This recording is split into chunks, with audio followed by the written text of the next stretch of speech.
The snow was red before he even saw her face. In the dead heart of winter 1883, a man who'd sworn off humanity found a woman who should have been a corpse. She had a gun, a secret that could burn an empire, and killers already on her trail. He walked away once, then the storm came, then the bullets, then the choice no man wants to make: die alone like you planned, or fight for someone who might be worth breaking every rule you ever made. This is their story. Hit that like button and drop your city in the comments so I can see how far this tale travels. Now let's begin. The blood was 3 days old. Ronan Hale could tell by the way it had frozen into the snow. Not bright red anymore, but rust-colored, crusty at the edges where the cold had worked its way in. He knelt in the powder, his rifle slung across his back, and studied the trail with the same cold focus he gave everything in these mountains. 3 days meant the elk was probably dead already. Frozen stiff somewhere in a ravine, coyotes already working on what was left. But he'd tracked it this far. Might as well finish. The San Juan Mountains in January didn't forgive halfway measures. He rose, knees cracking, and followed the blood west through the pines. His breath came out in white clouds that vanished almost instantly in the thin air. Elevation up here sat around 11,000 feet, high enough that the wind cut through wool like it was cheesecloth, and the sun disappeared behind the peaks by 3 in the afternoon. Most folks called this country unlivable. Ronan called it home. He'd been up here 6 years now, longer than he'd stayed anywhere since the war, long enough that the silence didn't bother him anymore, long enough that the sight of another human being felt like an intrusion rather than a relief. He had his cabin, his trap lines, his routines. He had winter stores and a decent rifle and the kind of solitude that most men would call loneliness, but he called peace. The blood trail bent north. That was wrong. Elk didn't go north this time of year. North meant higher elevation, deeper snow, less forage.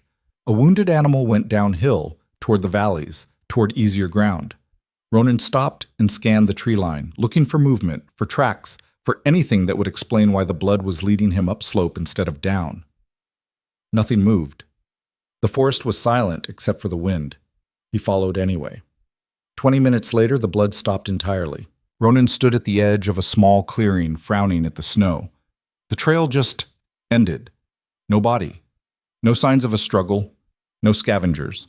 Just a smooth white expanse that looked like it hadn't been disturbed in days. He turned in a slow circle, scanning the ground, the trees, the underbrush. Nothing made sense. Then he saw the footprint. It was small, delicate. A boot, maybe a woman's size, pressed into the snow about 10 feet from where the blood trail ended. He walked over and crouched beside it, his pulse ticking up despite himself. The print was fresh, no more than a few hours old. He could still see the tread pattern, the way the heel had sunk deeper than the toe, like whoever made it had been moving slow. Careful. There was no blood in the print, no sign of injury. Ronan straightened and looked around the clearing again, this time with a different kind of attention. The blood trail hadn't been elk. It had been bait, or a lure, or a coincidence so unlikely that his instincts were already screaming at him to turn around and head back to his cabin. He didn't turn around. Instead, he followed the footprints. They led him northeast, away from the clearing, into a stretch of forest so dense with lodgepole pine that the snow beneath the canopy was thin and patchy. Whoever had made the prints was light on their feet. The impressions were shallow, barely visible in places. But they were consistent, purposeful. Someone who knew how to move in the woods without making a mess of it. After a quarter mile, he smelled smoke. It was faint, just a trace of burning pine and something else, something chemical, like kerosene or pitch. Ronan slowed his pace, every sense alert now. Smoke meant fire. Fire meant people. People meant trouble. He moved off the trail and circled wide, approaching the source from downwind. The trees thinned out ahead, and through the gaps he could see a structure, a cabin, maybe, or what was left of one. The roof had collapsed on the left side, and the walls leaned inward like a drunk trying to stay upright. Smoke curled from a stovepipe that jutted at an angle from the sagging roof. Ronan stopped behind a thick pine and watched. No movement. No sound except the wind and the faint crackle of a fire inside. He waited 5 minutes, then 10. Patience was a skill you learned fast up here, and Ronan had learned it better than most. Finally, when he was reasonably sure no one was going to step outside and put a bullet in him, he moved closer. The cabin was worse up close. The logs were old, rotted in places, chinked with moss and mud that had cracked and fallen away. One of the windows was boarded over with planks that didn't match the rest of the structure. The other window was intact but filthy, the glass so coated with grime that he couldn't see inside. The door hung crooked on its hinges, gap-toothed and barely functional. He stopped about 20 feet out and called, "Anyone home?" His voice sounded too loud in the stillness. No answer. He tried again. "I'm not looking for trouble, just saw your smoke." Still nothing. Ronan shifted his weight, debating. The smart move was to turn around and leave. Whoever was in there clearly didn't want company, and he wasn't in the habit of forcing himself on strangers. But something about the whole setup bothered him.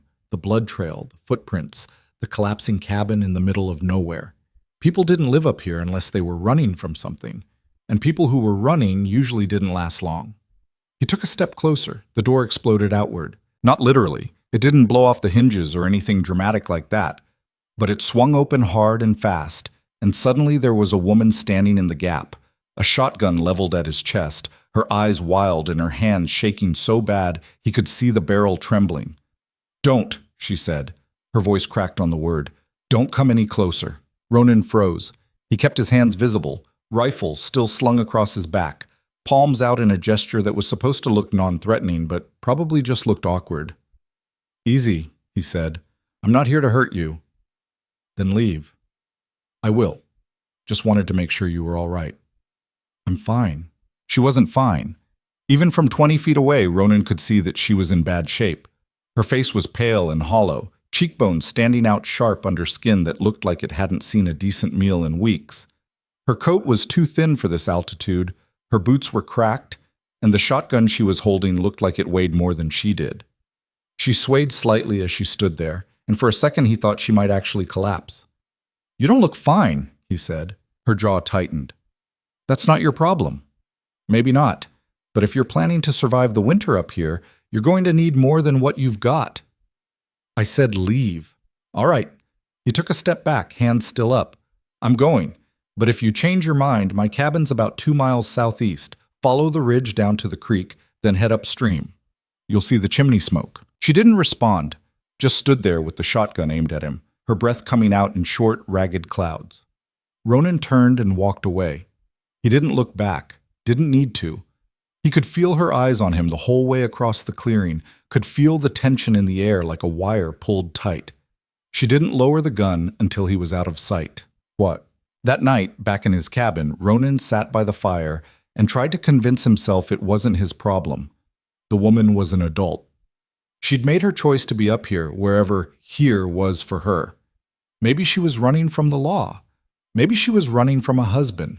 Maybe she was just one of those people who couldn't function around other human beings and needed the mountains to stay sane. Whatever her story was, it wasn't his business. He poked at the fire with a stick and watched the flames twist and curl. The problem was, he couldn't stop thinking about her face. Not because she was beautiful, though she might have been, under different circumstances, but because of the look in her eyes. That wild, desperate look that he'd seen before, in men during the war. The look of someone who'd run out of options and was just waiting for the world to finish them off. He'd seen that look in the mirror a few times too. Ronan stood and walked to the window. Outside, the snow glowed pale blue under a half moon. The trees were black silhouettes against the sky.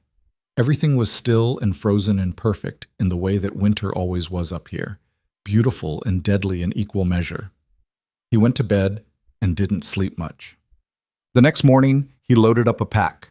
He didn't make a big production of it, just grabbed some dried venison, a loaf of bread he'd baked 2 days ago, a bag of cornmeal, and a wool blanket he didn't need. He wrapped it all in oilcloth, tied it tight, and slung it over his shoulder. Then he set out toward the collapsing cabin. The snow had fallen again overnight, not much, just an inch or two, but enough to cover his tracks from yesterday. He moved quietly through the forest, taking his time, keeping an eye out for movement. When he got within 100 yards of the cabin, he stopped and waited. Watched. Listened. No smoke from the chimney today. That was bad. He approached slowly, circling wide to come at the structure from the side. The door was still closed, the windows dark. He set the pack down on a stump about 50 feet from the entrance, propped it up so it would be visible, and then turned and left. Didn't wait to see if she came out. Didn't call out to announce himself. Just left the supplies and walked away. 2 days later, the pack was gone. Ronan found the stump empty when he circled back through. No note. No sign she'd even been there except for the absence of the supplies he'd left. He stood there for a minute, looking at the bare wood, then turned and headed home. The next week, he did it again. This time he left firewood, a bundle of split pine and cedar, stacked neatly beside the stump. He also left a small tin of matches wrapped in waxed paper. He didn't stay to watch. Didn't expect thanks. The firewood was gone the next day. On his third trip, he left a rabbit he'd snared that morning, already skinned and gutted, wrapped in clean cloth. Beside it, he set a small jar of rendered fat and a handful of wild onions he'd dried last fall. That time, when he came back, he found something waiting for him on the stump. It was a small carving, rough, unfinished, but clearly deliberate. A bird, maybe a sparrow, whittled from a piece of white pine. The details were crude, but the shape was recognizable. Someone had spent time on it. Ronan picked it up and turned it over in his hands. The wood was still pale, unweathered, fresh. He slipped it into his coat pocket and walked home. But the pattern continued for 3 weeks. Ronan left food, firewood, small necessities. She took them. Sometimes she left something in return. Another carving, a bundle of dried herbs, once a small pouch of salt that must have cost her something to part with. They never spoke, never saw each other. But the exchange continued, silent and steady, like a conversation in a language neither of them had words for. It was the strangest thing Ronan had done in years. He told himself it was practical. Told himself he was just keeping her alive because it was the decent thing to do. Because letting someone freeze to death within 2 miles of his cabin would weigh on him in a way he didn't want to deal with. Told himself it didn't mean anything, but he kept the carvings, and he kept going back. Then the blizzard hit. It came out of nowhere, or at least it felt that way, even though Ronan should have seen the signs. The sky had been too clear the day before, the wind too calm. The birds had disappeared. The air had that heavy, waiting quality that always preceded a big storm. He'd ignored it. By the time the snow started falling, it was too late to do anything but batten down and ride it out. Ronan sealed the shutters, stoked the fire, and settled in with his winter stores. He had enough food to last 2 months if he rationed carefully. Enough firewood to keep the cabin warm through February. He'd weathered worse storms than this. But as the wind picked up and the snow began to fall in thick, blinding sheets, his thoughts kept drifting to the collapsing cabin 2 miles north. She wouldn't survive this. The structure was too weak. The roof was already sagging under the weight of the snow from previous storms. If the wind got bad enough, and it was going to get bad, the whole thing would come down. And even if it didn't collapse entirely, she didn't have enough firewood to keep a fire going for more than a day or two. Didn't have enough food to last a week. Didn't have the kind of insulation you needed to survive a blizzard that could last 3 or 4 days without a break. Ronan stood at the window and watched the storm build, his jaw tight. It wasn't his problem. He'd done more than most people would have done already. Left her supplies. Gave her a chance. She'd chosen to stay in that death trap of a cabin instead of coming down to his place.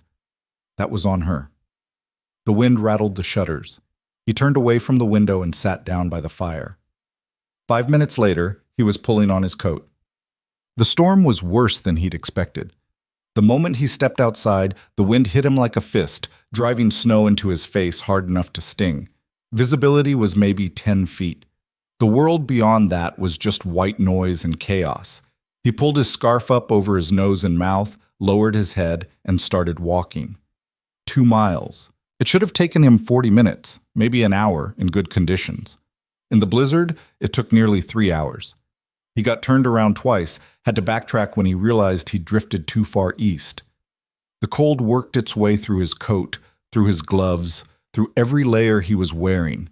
His fingers went numb. His face felt like leather.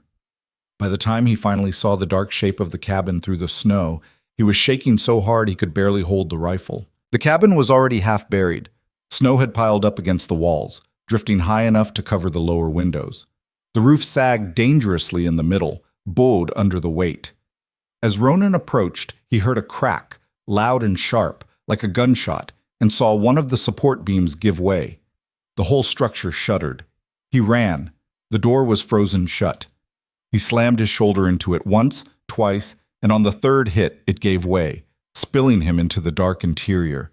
Jesus Christ! The woman's voice, hoarse and panicked, came from somewhere to his left.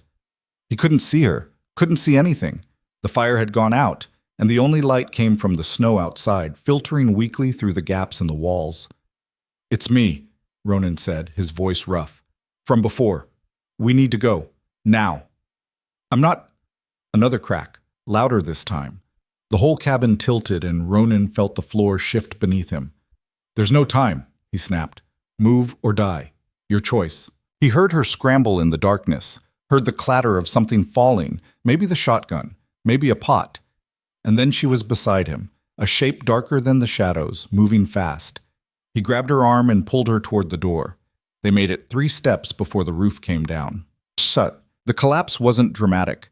No explosion of splinters, no roar of timber. Just a heavy, inevitable crunch as the weight of the snow finally won and the structure folded in on itself like a house of cards. Ronan shoved the woman forward, hard, and felt something massive and solid slam into his back, driving him to the ground. Pain flared white-hot across his shoulders. He couldn't breathe, couldn't move. The world narrowed to the pressure on his spine and the sound of the woman screaming his name, except she didn't know his name, so she was just screaming, wordless and desperate. Then the pressure eased. She was pulling at the beam, her hand slipping on the snow-slick wood, her breath coming in ragged gasps. Come on, move!" Ronan pushed himself up on his elbows, dragged himself forward, and rolled clear just as another section of the roof collapsed where he'd been lying. The woman grabbed him under the arms and hauled him toward the door. She was stronger than she looked, or maybe just more desperate. They stumbled out into the blizzard. The cold hit Ronan like a second collapse. He sucked in a breath and immediately regretted it. The air was so cold it burned his lungs. The woman was still holding on to him, her grip tight enough to hurt, and he realized she was shaking worse than he was. "Come on," he said, his voice barely audible over the wind. "We have to keep moving." She didn't argue. They set off into the storm. The trip back was a nightmare. Ronan had done his best to mark the route in his mind on the way up, but in the blizzard, all his landmarks were gone. Trees that should have been distinctive were just vague shapes in the white. Ridges and gullies disappeared under the snow. The wind kept shifting direction, disorienting him, making it impossible to keep a straight line. He fell twice. The woman fell more times than he could count.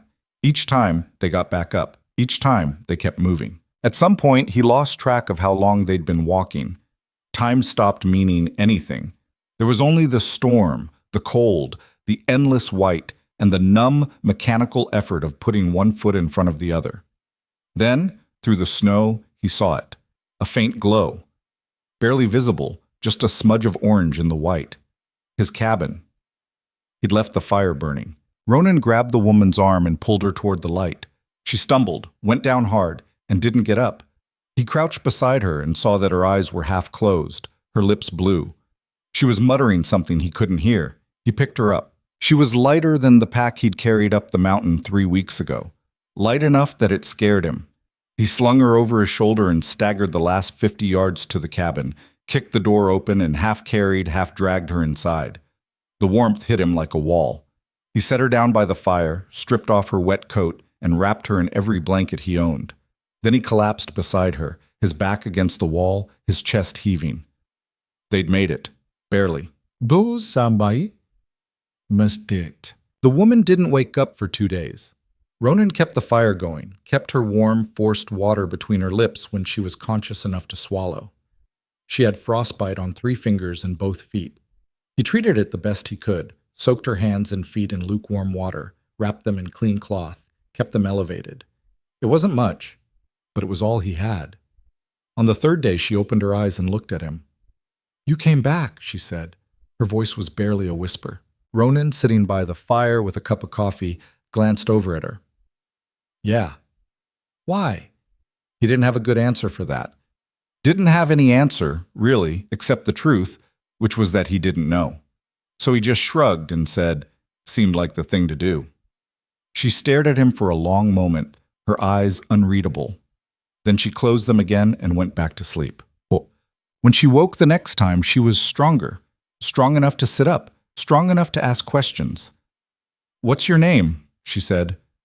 "Ronan." "Ronan what?" "Hale." She nodded slowly like she was filing that away. "I'm Eliza." "Eliza what?" A pause, then, "Vance." Ronan didn't push. If she wanted to tell him more, she would. If she didn't, that was fine too. He wasn't in the habit of prying into other people's business. They sat in silence for a while, the fire crackling between them. Finally, Eliza spoke. "You saved my life. You would have done the same." "No," she said quietly. "I wouldn't have." Ronan looked at her. There was something in her voice, something raw and honest, that caught him off guard. He set down his coffee and leaned back against the wall. "Why not?" he asked. Eliza didn't answer right away. She stared into the fire, her hands wrapped around the blanket, her face pale in the flickering light. When she finally spoke, her voice was so low he almost didn't hear it. "Because I'm not a good person." Ronan let that hang in the air for a moment. Then he said, "Neither am I." She looked at him, something shifting in her expression, not relief exactly, but maybe recognition, like she'd found someone who understood. "What are you running from?" he asked. Eliza's jaw tightened. For a second he thought she wasn't going to answer. Then she said, "My husband." Ronan waited. "He's not a good man," she continued. "He's powerful, connected. He works for the railroad, enforcement mostly, making sure the right people stay in line, making sure the wrong people disappear." She paused, her hands clenching in the blanket. "I found out what he did, what he's been doing, and I took something from him, something that could ruin him." "What'd you take?" She hesitated. Then she reached into the inside pocket of her coat, still drying by the fire, and pulled out a small leather journal. She held it up so he could see. "A ledger," she said. "Names, dates, payments, every bribe, every murder, every crime he's committed for the last 5 years. All of it documented." Ronan stared at the journal. "And he knows you have it?" "Yes." "So he'll come looking for you?" "Yes." "How many men?" "I don't know. As many as it takes." Ronan leaned his head back against the wall and closed his eyes. Of course. Of course she wasn't just running from a bad marriage.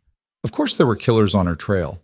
Of course he'd walked himself straight into the kind of mess he'd spent 6 years avoiding. "You should have told me," he said.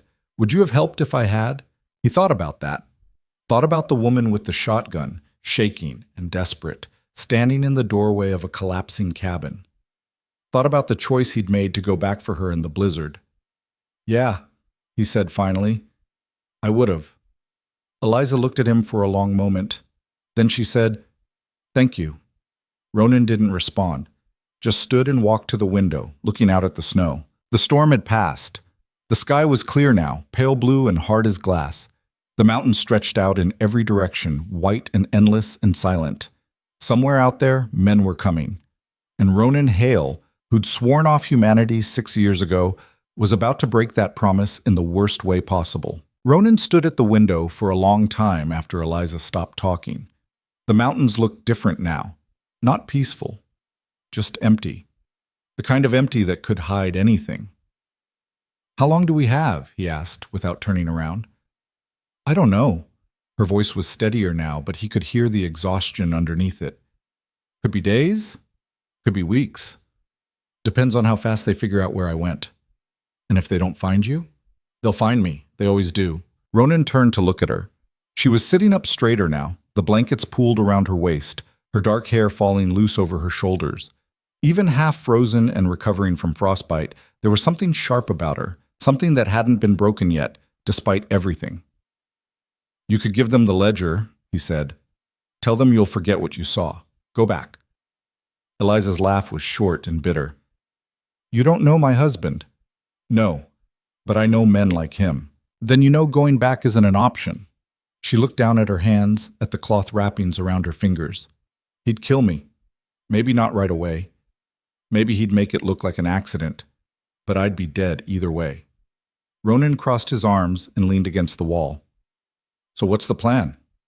Hide up here until you freeze or starve. The plan was to get to Denver, find a federal marshal, turn over the ledger and hope they can protect me long enough to testify. She paused. But the storm came early. I ran out of supplies faster than I thought. And then you showed up. Lucky me. Lucky both of us, maybe. Ronan didn't feel particularly lucky, but he didn't argue. Instead, he walked to the stove and poured himself more coffee. The pot was starting to run low. He'd need to make another batch soon, and his stores were getting thin. 2 people burned through supplies twice as fast, and he hadn't planned on feeding anyone but himself through the winter. "How much food do you have left?" Eliza asked, like she'd read his mind. "Enough for 1 person to make it to spring? Maybe. And for 2? We'd be cutting it close." She was quiet for a moment. Then she said, "I can leave. Soon as I'm strong enough to walk, I'll go. You don't need to. You won't make it 10 miles. You don't know that." "Yeah, I do." He turned to face her, coffee cup in hand. "Your feet are frostbitten. You've got no supplies, no shelter, and no idea where you're going. You'll be dead in a week." "That's my problem." "It is. But I already dragged you out of one collapsing building. I'm not interested in doing it again." Eliza stared at him, her jaw tight. "Why do you care?" "I don't." The lie came out easier than he expected. "But I'm also not going to watch you walk out that door and freeze to death just so I can tell myself it's not my fault." She didn't have an answer for that. Neither did he, really. The truth was more complicated than he wanted to admit. Something about her reminded him of himself 6 years ago, running from ghosts that wouldn't stay buried. Something about the way she held that shotgun, shaking but refusing to lower it. Something about the fact that she'd carved him a bird out of pine when she had nothing else to give. He drained the coffee and set the cup down harder than he meant to. "You'll stay until you're healed. After that, we figure out the next step." "We? You got a better option?" Eliza looked at him for a long moment, her expression unreadable. Then she nodded once, slow and deliberate. All right, Ronan echoed. And that was that. The next 3 days passed in a strange, uneasy rhythm.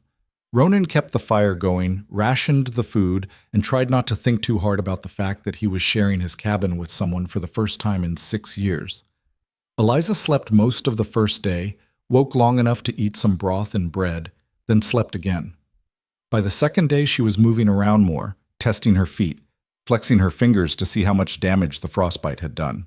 "You'll lose the tips on 2 of them," Ronan said, watching her unwrap the cloth from her left hand. "Maybe 3. Which ones?" "Ring and pinky. Middle finger's a maybe." Eliza stared at her hand, her face blank. "Could be worse." "Could be." She rewrapped the cloth without saying anything else. On the 3rd day, she insisted on helping. Ronan told her to sit down and rest, but she ignored him. Instead, she started organizing the shelves, sorting through his supplies, taking stock of what they had and what they'd need. She moved slowly, favoring her feet, but she didn't complain. "You're low on flour," she said, holding up a half-empty sack. "I know. And you've only got maybe 2 weeks of dried meat left." "I know that too." "So what's the plan?" Ronan looked up from the fire, where he was roasting a rabbit he'd snared that morning. "Same plan I always have. Make it last as long as possible. Hunt when I can. Hope the snow melts early." "That's not much of a plan." "It's kept me alive this long." Eliza set the flour sack down and turned to face him. "What about trapping? You've got lines set up?" "Some. Not enough for 2 people." "Then we set up more." I'm not useless, Ronan. I know how to set a snare. I know how to skin a rabbit. I grew up in the mountains. Not these mountains, but close enough." He studied her for a moment, trying to figure out if she was bluffing. She didn't look like she was. "You ever trap in winter?" "No, but I can learn." Ronan turned the rabbit on the spit, watching the fat drip into the fire. "It's harder than you think. Snow covers the trails. Animals move different. And if you make a mistake, you don't just lose the catch, you lose the trap." "Then don't let me make a mistake." He almost smiled at that. Almost. Instead, he said, "We'll start tomorrow, if you can walk that far." "I can walk." She couldn't, not really, but she tried anyway. The next morning, Ronan led her out to the nearest trap line, a 1/4 mile from the cabin, set along a game trail that ran parallel to the creek. The snow was knee-deep in places, and Eliza struggled to keep up. He could see her limping, see the way she gritted her teeth every time her weight came down on her left foot. But she didn't ask to stop, didn't complain. When they reached the first trap, Ronan crouched down and showed her how to check it without disturbing the surrounding snow. "You want to move slow," he said. "Quiet. Animals can smell you from 100 yards out. If you're clumsy, they won't come near." Eliza knelt beside him, watching closely. "What are we catching?" "Rabbits mostly. Maybe a fox if we're lucky. Pine marten if we're really lucky. And if we're unlucky? Nothing. Or a wolverine, which is worse than nothing." She glanced at him. "You ever catch a wolverine?" "Once. Lost the trap and almost lost my hand." "Noted." They moved down the line, checking each trap in turn. Most were empty. One had a rabbit, frozen stiff but intact. Ronan reset the trap and handed the rabbit to Eliza. "You carry it. Gets you used to the weight." She took it without a word. By the time they made it back to the cabin, she was shaking from exhaustion. Ronan made her sit by the fire while he skinned the rabbit and set the meat to cure. She watched him work, her eyes half closed, her breathing slow and heavy. "You did good," he said, not looking up. "I slowed you down. You kept up. That's what matters." Eliza didn't respond. When he glanced over, he saw that she'd fallen asleep sitting upright, her head tilted against the wall. Ronan shook his head and went back to work. Over the next week, they fell into a routine. Mornings, they checked the traps. Afternoons, Ronan chopped firewood while Eliza mended clothes or prepared food. Evenings, they ate in silence and sat by the fire until one of them got tired enough to sleep. It wasn't comfortable, exactly, but it worked. Eliza's feet healed slowly. The frostbite on her fingers turned black at the tips, and Ronan knew she'd lose at least part of 2 fingers when the dead tissue finally fell off. She never mentioned it, never asked him to look at them or tell her how bad it was. She just wrapped them every morning and kept moving. She was tougher than he'd given her credit for. One night, about 10 days after the blizzard, Ronan was sitting by the fire cleaning his rifle when Eliza spoke. "You ever think about leaving?" He looked up. She was sitting across from him, her knees drawn up to her chest, staring into the flames. "Leaving where?" he asked. "Here. The mountains. All of it." Ronan turned his attention back to the rifle. "No." "Not even once?" "Once, maybe. Long time ago." "What changed your mind?" He didn't answer right away. The truth was complicated, tangled up with things he didn't like to think about. The war, the things he'd done, the people he'd lost. Finally, he said, "I like it here. It's lonely." "That's the point." Eliza was quiet for a moment. Then she said, "I used to think I wanted that. Quiet. Solitude. No one asking me questions or telling me what to do." She paused. "But it's different when you don't have a choice." "You always have a choice." "Not always." Ronan set the rifle down and looked at her. "You chose to take that ledger. You chose to run.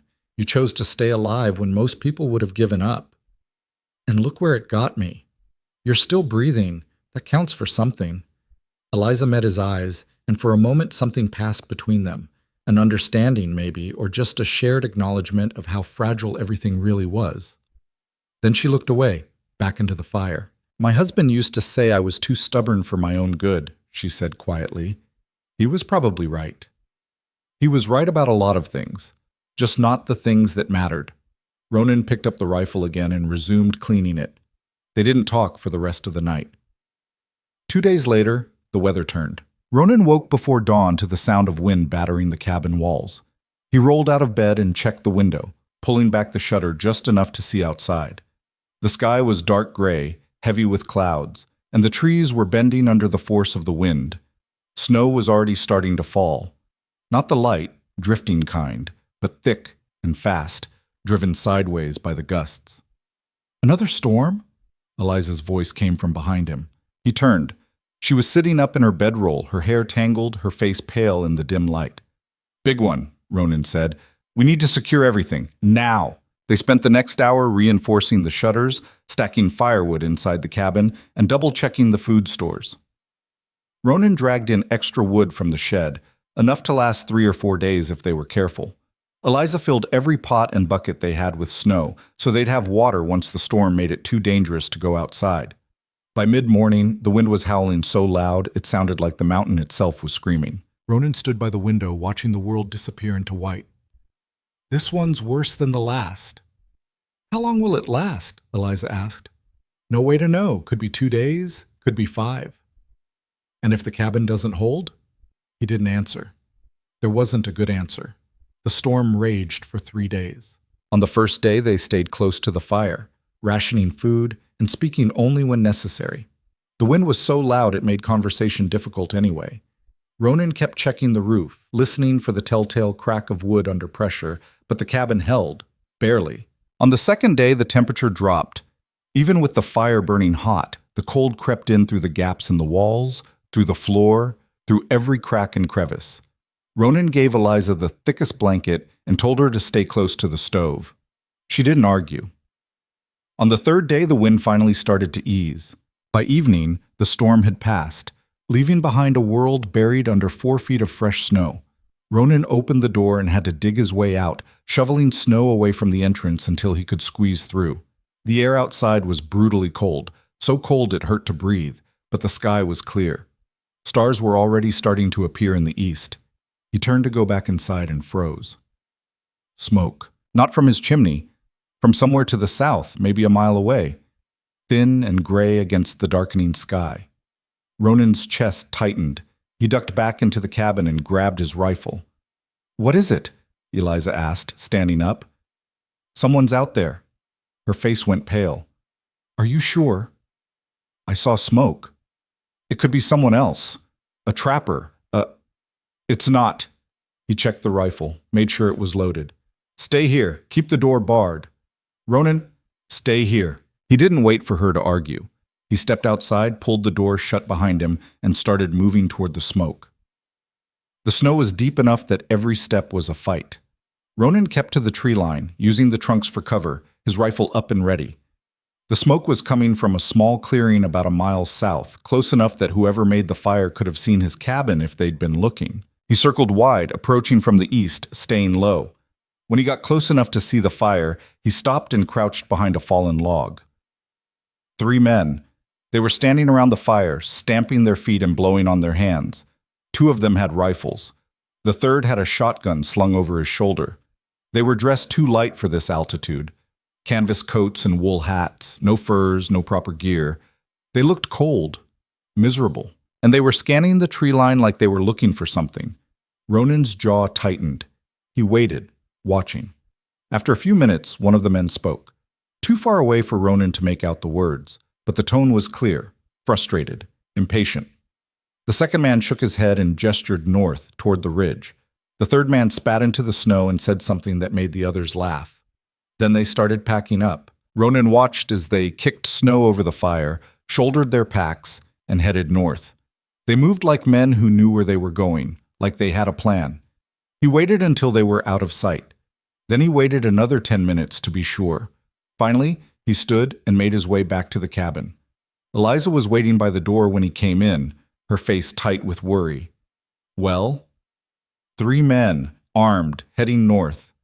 Toward us? Maybe. Hard to say. She sat down heavily on the edge of the bed. "They found me." "You don't know that." "Who else would they be?" Ronan didn't have a good answer for that. He set the rifle down and started pacing. "Could be hunters. Could be trappers who got lost in the storm. Trappers don't travel in groups of 3, and they don't camp a mile from someone else's cabin without introducing themselves." She was right. Ronan stopped pacing and looked at her. "How many men does your husband have?" "Enough." "That's not an answer." Eliza rubbed her face with both hands. "I don't know. A dozen, maybe more. He hires them as he needs them. Gunslingers, enforcers, men who don't ask questions. And he'd send them all the way up here? For that ledger? Yes." Ronan swore under his breath. "We need to move." "Move where?" "We're surrounded by 10 feet of snow and it's the middle of winter. Then we defend. Against a dozen armed men? We'll die. Maybe. But if we sit here and do nothing, we'll definitely die." Eliza stared at him, her eyes wide. "You don't have to do this. You can tell them I forced you to help me. Tell them I threatened you. They'll leave you alone. Ronan shook his head. That's not how this works. Ronan, they saw the smoke from my chimney. They know someone's here. Even if I hand you over, they'll kill me anyway. Can't leave witnesses. Her face crumpled. I'm sorry. I didn't mean for... Stop. He crossed the room and sat down beside her. This isn't your fault. You didn't ask for this. And I made my choice when I went back for you in the storm. Why? Her voice was barely a whisper. Why would you do that? Ronan didn't have a good answer for that either, so he just said, because you would have done the same. Eliza looked at him, her eyes wet, and for a moment he thought she was going to cry. But she didn't. Instead, she nodded once and wiped her face with the back of her hand. All right, she said. So what do we do? Ronan stood and walked to the window. Outside, the snow glowed pale under the rising moon. The mountains were silent and still, beautiful in the way that dangerous things often were. We get ready, he said, and we wait. They spent the rest of the night preparing. Ronan pulled out every weapon he owned, 2 rifles, a shotgun, a revolver, and a hunting knife, and laid them out on the table. He checked the ammunition, counted the rounds, and tried not to think about how quickly they'd run out if things went bad. Eliza helped without being asked. She loaded the rifles, organized the bullets, and made sure everything was within easy reach. Her hands were steady now, her face calm. Whatever fear she'd felt earlier, she'd buried it. You ever been in a fight before? Ronan asked. Not like this. It's loud, confusing. People do stupid things when they're scared. I'll manage. I'm sure you will. But if it comes down to it, if they get inside, you run. You hear me? You take the ledger, and you run. Eliza looked up from the rifle she was loading. And leave you here to die? Better one of us than both. That's not happening. Eliza, I said it's not happening. Her voice was hard now, unyielding. You want to die for that ledger? Fine. But I'm not running. Not again. Ronan stared at her, trying to find the words to argue. But looking at her face, at the set of her jaw, the determination in her eyes, he knew it wouldn't matter. She'd made up her mind. Fine, he said. But stay low. And for the love of, just don't get shot. I'll do my best. They didn't sleep that night. Just sat by the fire, weapons close, listening to the wind and waiting for dawn. When the sun finally rose, pale and cold through the gray sky, Ronan stood and looked out the window. The clearing was empty. No movement, no smoke. But he could feel it, that electric tension in the air, the kind that came right before something broke. They're coming, he said quietly. Eliza stood beside him, her hand resting on the shotgun. How long? Soon. And he was right. An hour later, Ronan saw the first figure moving through the trees. The figure moved slow and deliberate through the pines, rifle in hand, scanning the tree line. Ronan could see him clearly from the window. A tall man in a dark coat, maybe 40 yards out, moving north toward the cabin. Behind him, 2 more shapes emerged from the forest. 3, Ronan said quietly. Same ones from yesterday. Eliza moved to the other window, staying low, her shotgun resting against the sill. Are they coming here? Not yet. They're circling, looking for tracks. Will they find any? Probably. I covered what I could, but the snow's too fresh. They'll see where we've been moving. The lead man stopped about 30 yards from the cabin and raised his hand. The other 2 fanned out to either side, forming a loose perimeter. They were moving like soldiers, organized, deliberate, watching each other's backs. Not random thugs. Professionals. Ronan's grip tightened on his rifle. The lead man called out, his voice carrying clear across the snow. Anyone home? Ronan didn't answer. We're just passing through, the man continued, looking for someone. A woman, dark hair, about 5.5 feet tall. You seen anyone like that? Still nothing. The man waited a few seconds, then tried again. We don't want trouble, just tell us if you've seen her and we'll be on our way. Ronan glanced at Eliza. Her face was pale but composed, her jaw set. She shook her head slightly. Don't answer. He turned back to the window. The 3 men were holding position now, rifles ready but not raised, waiting. The silence stretched out, thick and tense. Finally, the lead man sighed.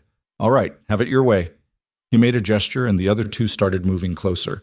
Ronan raised his rifle and fired. The shot cracked through the morning air like a whip, and the lead man dove sideways into the snow. The bullet kicked up powder exactly where he'd been standing a second before. The other two men scattered, taking cover behind trees. "That's close enough," Ronan shouted. "Next one won't miss." There was a pause. Then the lead man's voice came from behind a thick pine. "You're making a mistake, friend. I'm not your friend, and you're on my land. We're just looking for the woman, that's all." "There's no woman here. Just me." "You sure about that?" "Real sure." Another pause. Ronan could see movement between the trees, the men repositioning, trying to get a better angle on the cabin. He tracked one of them with his rifle, waiting for a clear shot. The lead man spoke again. "Her husband's offering a reward. $500 cash. All you have to do is tell us where she is." "Don't have her." "Then you won't mind if we take a look inside?" "I mind plenty. Listen." The man's voice took on a harder edge. "We can do this easy or we can do it hard, your choice, but either way, we're getting what we came for." Ronan fired again, this time aiming for the tree trunk where the voice was coming from. Wood exploded in a shower of splinters. Someone cursed. "That's my answer," Ronan said. For a moment, everything went quiet. Then all hell broke loose. The gunfire started from 3 directions at once. Bullets slammed into the cabin walls, punching through the shutters, shattering the glass in one of the windows. Ronan dropped below the sill and crawled toward the center of the room. Eliza was already there, pressed against the floor, her hands over her head. "You okay?" he shouted over the noise. "Fine. What do we do?" "Keep your head down." The shooting continued for maybe 30 seconds, then stopped. Ronan waited, listening. He could hear voices outside, muffled, discussing something. Planning. He crawled to the other window and peered through a gap in the shutter. One of the men was moving toward the cabin from the east, using the trees for cover. The other 2 were providing suppressing fire, keeping Ronan pinned. "They're trying to flank us," he said. Eliza grabbed the shotgun and moved to the east window. "I've got it. Wait until he's close. Make the shot count." She nodded, her face grim. The man kept coming, darting from tree to tree, getting closer with each movement. 20 yards. 15. 10. When he broke from cover to make the final dash to the cabin wall, Eliza stood and fired. The shotgun blast was deafening in the confined space. The man went down hard, clutching his leg, screaming. The other 2 immediately opened fire again, and Eliza dropped back below the window, her ears ringing. "Did I get him?" she shouted. "You got him." The wounded man was crawling back toward the trees, leaving a dark trail in the snow. His partners stopped shooting long enough to drag him into cover. Ronan used the opportunity to move to the front window and look for a target. He saw the lead man's shoulder behind a pine and fired. Missed. Fired again. The man jerked back and Ronan couldn't tell if he'd hit him or not. Then the shooting stopped again. Ronan reloaded, his hands moving on autopilot. Beside him, Eliza was doing the same with the shotgun, her face set in concentration. Her hands were shaking, but she got the shells loaded. "How many rounds do we have left?" she asked. "Enough, for now." Outside, someone was yelling. Ronan couldn't make out the words, but the tone was angry, desperate. The wounded man was probably bleeding bad, and the other 2 were trying to decide whether to keep pushing or fall back. A voice called out, not the lead man this time, but one of the others, younger. "You killed my brother!" "He's not dead," Ronan shouted back. "But he will be if you don't get him to a doctor. You son of a—" "Take him and leave. This doesn't have to get worse." "The hell it doesn't." More gunfire. This time it was concentrated on the door, trying to blow through the wood. Ronan heard the bar crack and swore. If they kept that up, they'd breach the cabin in minutes. He grabbed the revolver from the table and moved to the door. "Eliza, cover the windows." "What are you doing?" "Ending this." Before she could argue, he lifted the bar and kicked the door open. 2 men were standing in the clearing, both with rifles aimed at the cabin. They weren't expecting the door to open. Ronan fired twice, fast. The first man went down. The second dove sideways and returned fire, but his shot went wide. Ronan stepped back and slammed the door shut, breathing hard. "Are you insane?" Eliza yelled. "Maybe. You could have been killed." "But I wasn't." She stared at him like he'd lost his mind. Maybe he had. But now there were only 2 men left standing, and one of them was wounded. The odds were getting better. Outside, someone was screaming in pain. not the wounded man from before, the one Ronan had just shot. The sound cut off abruptly, and then there was silence. Ronan moved back to the window and looked out. The clearing was empty except for the body. No sign of the other two. They'd pulled back into the trees. "Where are they?" Eliza whispered. "Regrouping. Or retreating. You think they'll leave?" "No." She swore softly. "So what now?" "We wait. See what they do next." They waited. 5 minutes passed. Then 10. The silence was worse than the gunfire. At least when they were shooting, Ronan knew where they were. Now they could be anywhere, setting up an ambush, circling around to the back of the cabin, preparing to burn them out. Ronan kept his rifle trained on the tree line, his eyes scanning for movement. Beside him, Eliza did the same. Then he heard it. A faint crackling sound like dry wood catching fire. He turned and saw smoke seeping through the gaps in the back wall. "They're burning us out," he said. Eliza ran to the back of the cabin and pressed her hand against the wall. It was hot. What do we do? Ronan's mind raced. If they stayed inside, they'd suffocate or burn. If they went outside, they'd be sitting targets. There was no good option. "We go out the front," he said, "fast and low. Make for the trees." "They'll be waiting for us." "I know." Eliza stared at him, her eyes wide. Then she nodded. "All right." Ronan grabbed the rifle and moved to the door. The smoke was getting thicker now, filling the cabin, making his eyes water. He could hear the fire crackling louder, eating through the back wall. "On 3, he said. 1, 2. The door exploded inward. Not from gunfire, from a man's shoulder, slamming into the wood with enough force to tear it off its hinges. Ronan stumbled back, raising his rifle. But the man was already on him, big, fast, swinging a club that caught Ronan across the side of the head. Pain exploded white and hot. Ronan went down hard, his vision swimming. Through the haze, he saw the man raise the club again. Then Eliza was there, the shotgun in her hands, and she pulled the trigger. The blast caught the man in the chest and threw him backward through the doorway. He hit the snow and didn't move. Eliza dropped the shotgun and grabbed Ronan's arm. "Get up. We have to go." He let her pull him to his feet, his head spinning.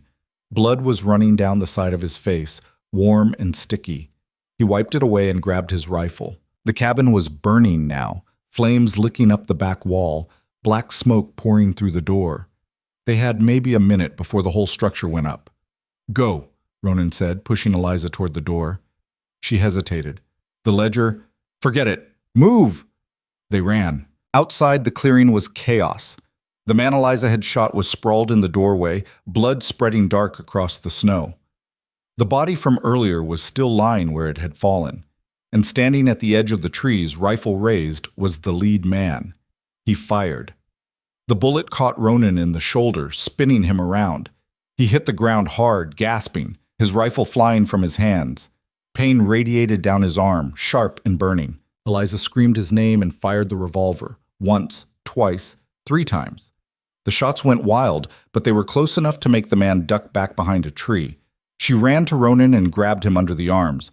"Come on, get up." "Go," he said through gritted teeth. "Leave me." "Shut up." She hauled him to his feet and half carried, half dragged him toward the trees. Behind them, the cabin groaned and collapsed inward, sending up a shower of sparks and ash. They made it to the tree line just as another shot rang out. The bullet hit a trunk inches from Eliza's head, and she flinched but didn't stop. She kept moving, pulling Ronan deeper into the forest, away from the burning cabin, away from the gunfire. They stumbled through the snow for what felt like hours, but was probably only minutes. Finally, when Ronan's legs gave out completely, Eliza lowered him against a tree and collapsed beside him. They were both breathing hard, their breath coming out in ragged white clouds. Ronan's shoulder was on fire, blood soaking through his coat. Eliza's hands were shaking so bad she could barely hold the revolver. "Let me see," she said, reaching for his shoulder. "It's fine." "It's not fine. You're bleeding." "I've had worse." "That doesn't make it fine." She pulled his coat aside and hissed when she saw the wound. The bullet had gone through the meat of his shoulder, missing bone, but tearing through muscle. Blood was still flowing, dark and steady. "We need to stop the bleeding," she said. "No time. They're still out there." "Ronan, later. We need to move." He tried to stand, but his legs wouldn't cooperate. Eliza grabbed his good arm and helped him up, and together they started moving again. Behind them, through the trees, Ronan could hear voices. The men were following. They moved as fast as they could, which wasn't fast at all. Ronan's shoulder throbbed with every step, and the blood loss was starting to make him lightheaded. Eliza kept one arm around his waist, supporting his weight, her face grim with determination. After a while, the voices faded. Either the men had lost their trail, or they decided to regroup. Either way, it bought them time. They found a small hollow beneath an overhanging rock and stopped to rest. Ronan slumped against the stone, his vision blurring at the edges. Eliza tore a strip from her shirt and wrapped it around his shoulder, pulling it tight to slow the bleeding. "That's going to need stitches," she said. "Later." "You keep saying that." "Because it's true." She tied off the makeshift bandage and sat back, her hands covered in his blood. "We lost everything.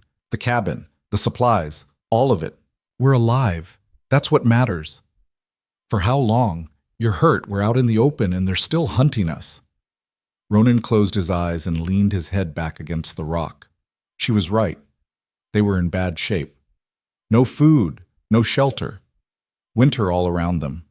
And somewhere in the forest, at least one armed man was still looking for them. "The ledger," he said suddenly. "Did you grab it?" Eliza reached into her coat and pulled out the small leather journal, slightly singed at the edges but intact. "I got it. Good." "Was it worth it? All of this?" Ronan opened his eyes and looked at her. Her face was streaked with soot and blood, her hair tangled, her eyes red from smoke.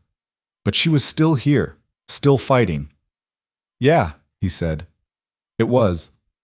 She stared at him for a long moment, then looked away. "You're an idiot." "Probably." They sat in silence for a while, listening to the wind and the distant creak of the trees. Ronan's shoulder hurt like hell, but the bleeding had slowed. That was something. Finally, Eliza spoke. "What do we do now?" "We keep moving. Head east toward the lower valleys. Find a town. Get you to a federal marshal. That's days away. Maybe weeks. You got a better plan?" She didn't answer. Ronan pushed himself upright, gritting his teeth against the pain. "Come on. We need to put more distance between us and them." Eliza stood and helped him up. Together they stepped out of the hollow and back into the snow. They walked for hours, following game trails and ridgelines, staying under cover as much as possible. The sun climbed higher, then started to sink again. Ronan's legs felt like lead, and his shoulder had gone from burning to a dull, constant ache that made it hard to think straight. Eliza was in better shape, but not by much. Her frostbitten feet were slowing her down, and she was limping badly by mid-afternoon. "We need to stop," she said finally. "Not yet." "Ronan, you can barely stand. I can stand fine." "You're leaning on me so hard I'm about to fall over." He looked down and realized she was right. He'd been putting most of his weight on her without even realizing it. "Sorry," he muttered. "Don't apologize. Just stop." They found a cluster of pines with branches low enough to provide some cover and collapsed beneath them. Ronan sat with his back against a trunk, his breathing labored. Eliza knelt beside him and checked his shoulder again. "It's still bleeding," she said. "Not much." "Enough." She rewrapped the bandage, pulling it tighter. Ronan hissed through his teeth, but didn't complain. When she was done, she sat back and looked at him. "You're going to die if we don't get that stitched soon." "I'm not going to die." "You don't know that. I've survived worse." "You keep saying that too." Ronan managed a weak smile. "Because it keeps being true." Eliza didn't smile back. She just stared at him, her face unreadable. Then she said, "Why are you doing this?" "Doing what?" "Risking your life for someone you barely know." "I told you, they would have killed me anyway." "That's not the only reason."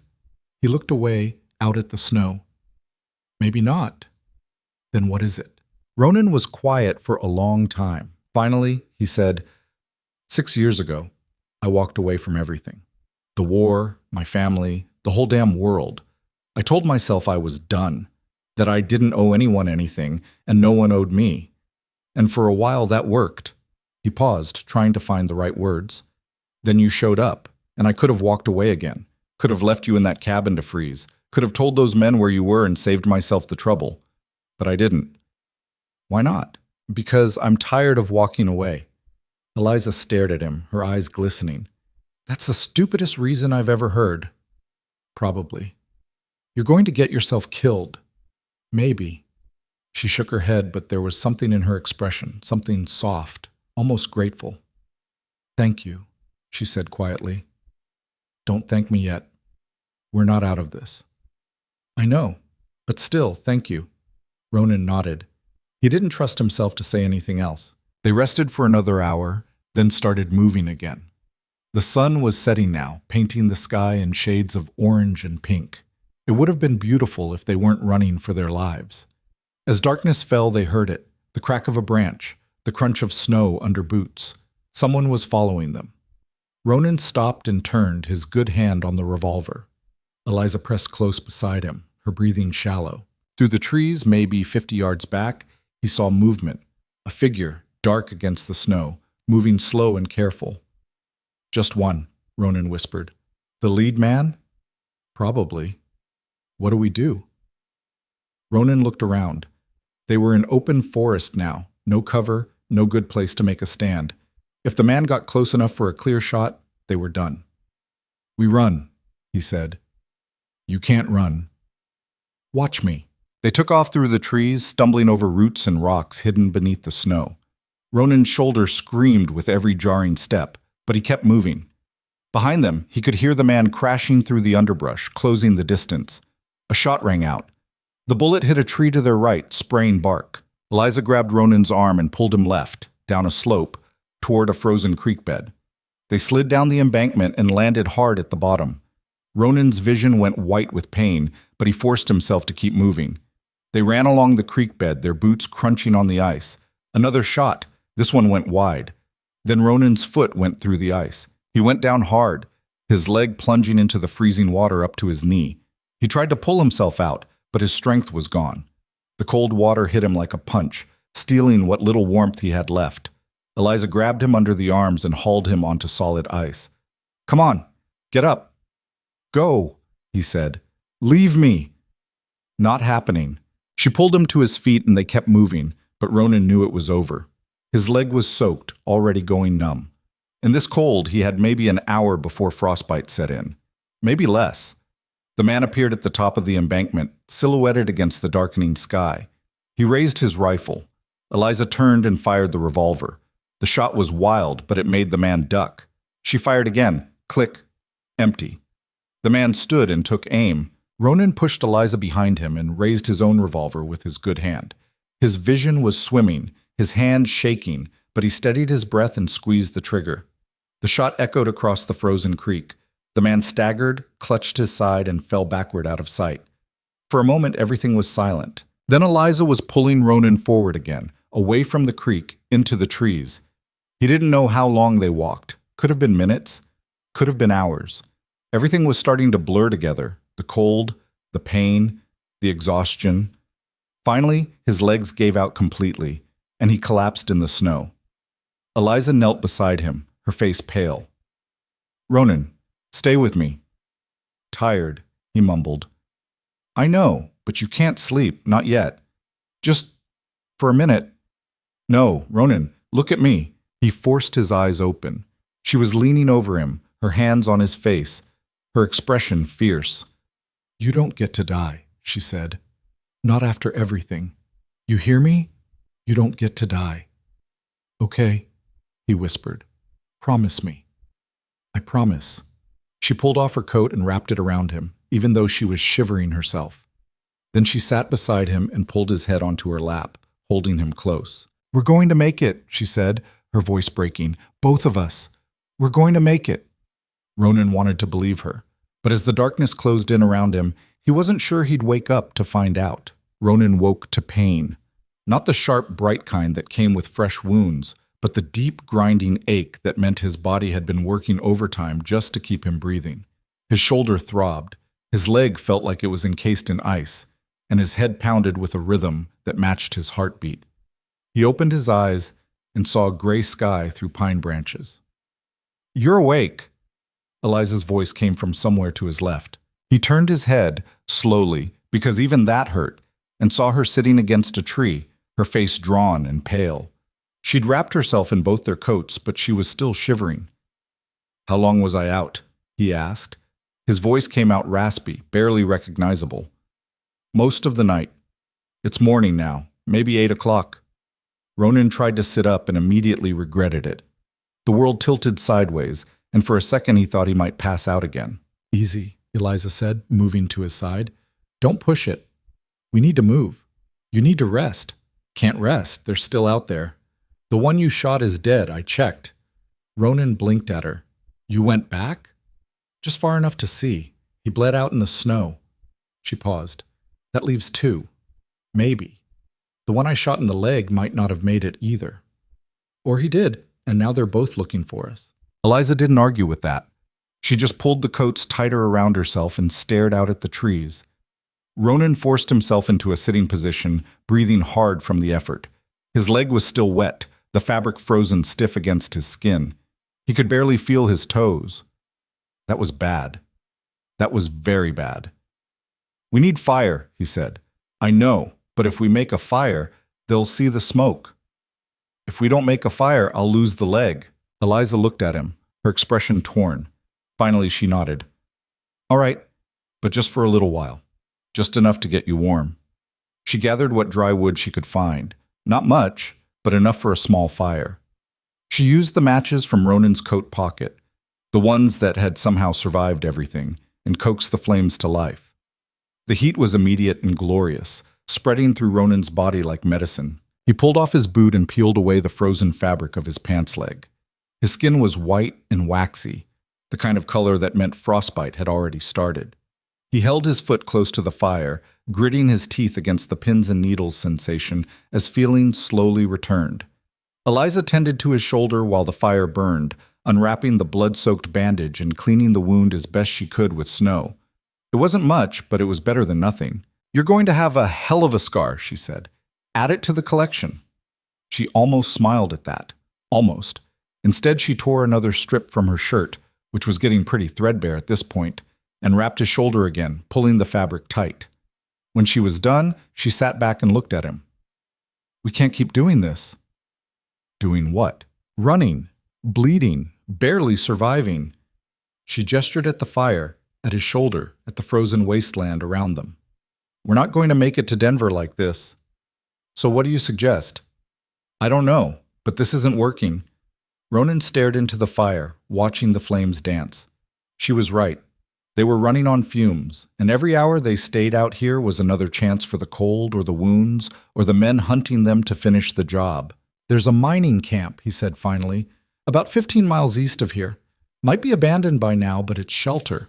And if we're lucky, there might be supplies left behind." 15 miles in your condition? "You got a better option?" Eliza was quiet for a moment. Then she said, "No?" "Then that's where we go." They killed the fire after 20 minutes, burying the embers under snow and scattering the wood. It wasn't perfect, but it would have to do.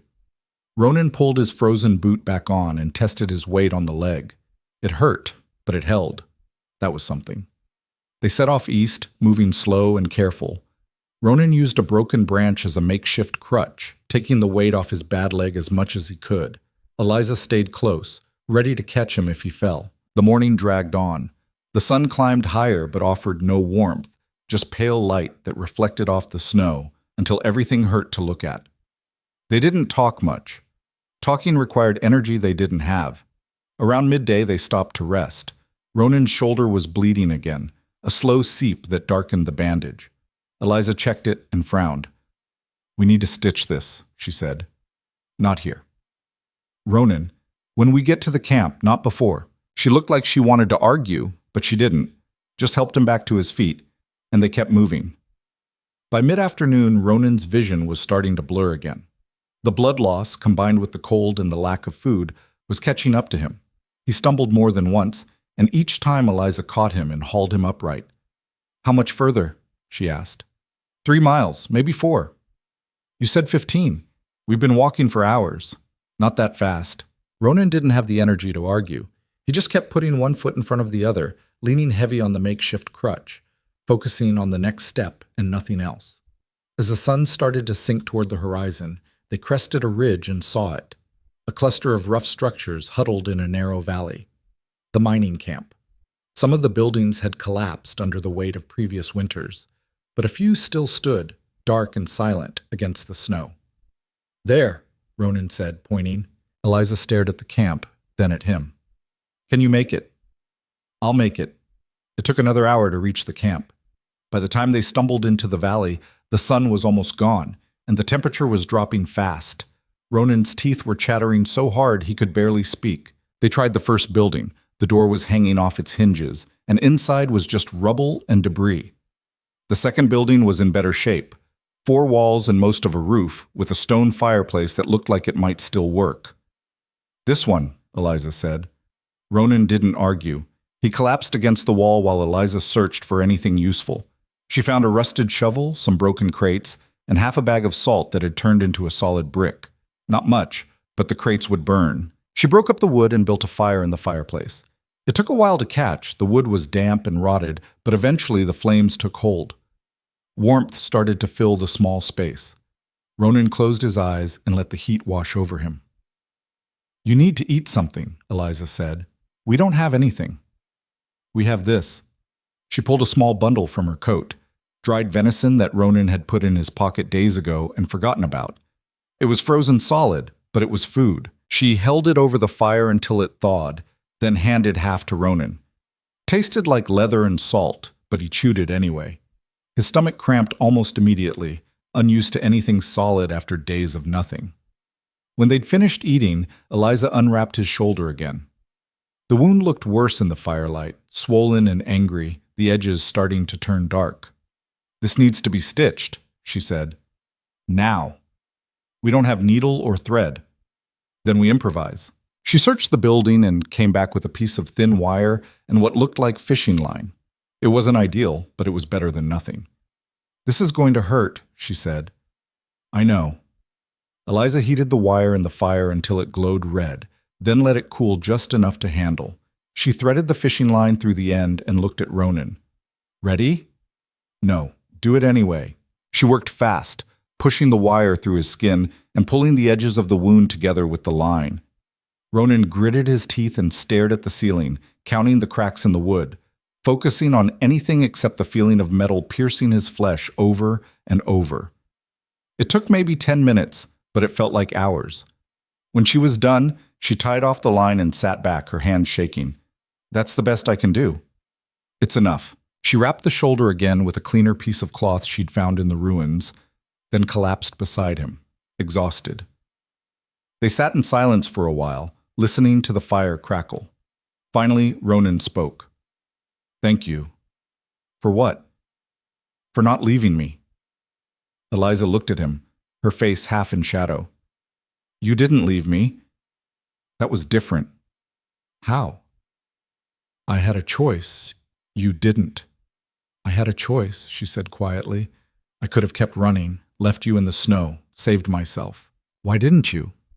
She was quiet for a long moment. Then she said, "Because I'm tired of running alone."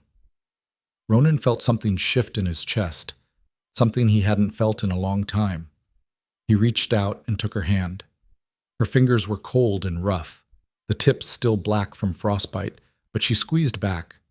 They fell asleep like that, sitting against the wall, hands clasped, the fire burning low between them. Ronan woke sometime in the night to the sound of voices outside. He opened his eyes and saw Eliza already awake, staring at the door, her hand on the revolver. The fire had burned down to embers, casting barely any light. The voices were distant, maybe 100 yards away. 2 men, arguing about something. Ronan couldn't make out the words, but the tone was clear. They were searching the camp. "How many rounds do we have left?" he whispered. Eliza checked the revolver. 3. "That's it?" "That's it," Ronan swore under his breath.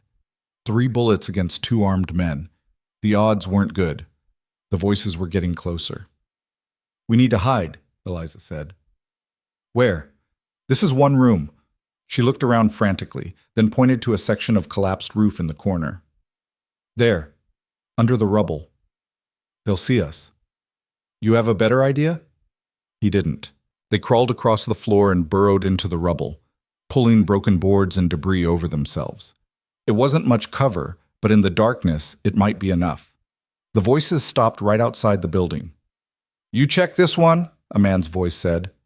"Not yet. Looks empty." "Check it anyway." Footsteps, the creak of the door being pushed open.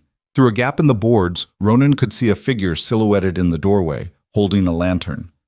The man stepped inside, his boots crunching on the debris. "Anyone here?" he called out. Silence.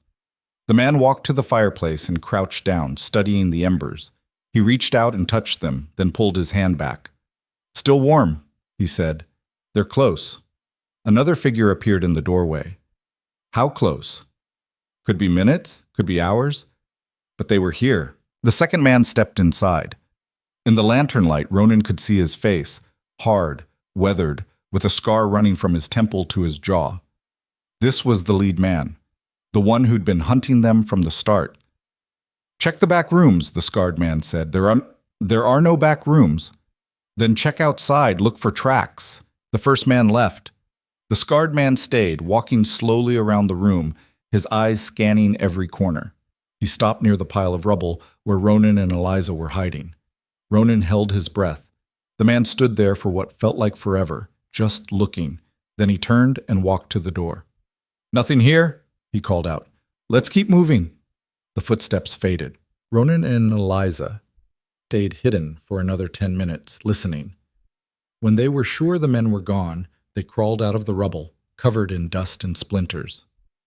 "That was too close," Eliza whispered. "Yeah. They're not giving up." "No." "So what do we do?" Ronan looked at her, then at the dying embers in the fireplace.